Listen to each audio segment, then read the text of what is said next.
भारत पाकिस्तान के बीच में इस समय युद्ध की स्थिति है।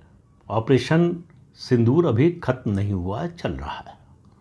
सवाल यह है कि इसमें अमेरिका की क्या भूमिका है। अमेरिका के राष्ट्रपति डोनाल्ड ट्रंप एक झूठा दावा कर रहे हैं कि उन्होंने दोनों देशों के बीच में युद्ध रुकवा दिया, लेकिन वो एक बहुत छोटा सा मामला है। दरअसल स्थिति यह है कि अमेरिका पाकिस्तान की मदद करता था, करता है और हमेशा करता रहेगा। अब ऐसे में सवाल उठता है कि पाकिस्तान के पास ऐसा क्या है अमेरिका को देने के लिए जिसकी वजह से अमेरिका भारत से संबंध खराब करने की कीमत पर भी पाकिस्तान की मदद करेगा। इस सवाल के जवाब में पूरी विश्व की जो व्यवस्था वो छिपी हुई है। विश्व मल्टीपोलर बन चुका है, बाइपोलर नहीं है। अमेरिका और रूस दो महाशक्तियां हैं, उनके बीच में हो।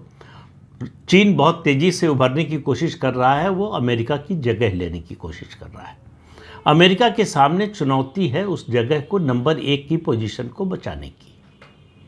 अब विश्व में जो बदलाव हो रहा है उस पर ध्यान देना होगा, तब ये बात और स्पष्ट होगी। एक समय था अमेरिकी डॉलर, और उस समय तेल जो क्रूड ऑयल है उस पर जिसका प्रभाव प्रभुत्व हो वो दुनिया पर राज करता था। अमेरिका के साथ ये लंबे समय तक था। अब दोनों स्थितियां बदल रही हैं। अमेरिका की जो करेंसी है डॉलर, उसको भी खतरा है मल्टीपोलर वर्ल्ड में।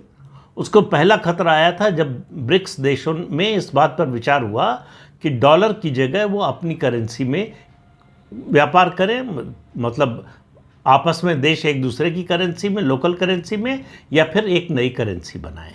ये बात अमेरिका को बिल्कुल पसंद नहीं आई, और डोनाल्ड ट्रंप को तो बिल्कुल नहीं। वो सार्वजनिक रूप से बोल भी चुके हैं कि वो इस बात से नाराज़ है। दूसरी बात, तेल का अब वो महत्व नहीं रहा। अब नया तेल है रेयर अर्थ मिनरल्स। जिसके पास रेयर अर्थ मिनरल्स है, यानी लिथियम है, कॉपर है, गोल्ड है, वो दरअसल दुनिया पर राज करेगा, क्योंकि इन्हीं के जरिए टेक्नोलॉजिकल जो है डेवलपमेंट दुनिया का होगा, और जो टेक्नोलॉजी में आगे रहेगा वही दुनिया पर राज करेगा।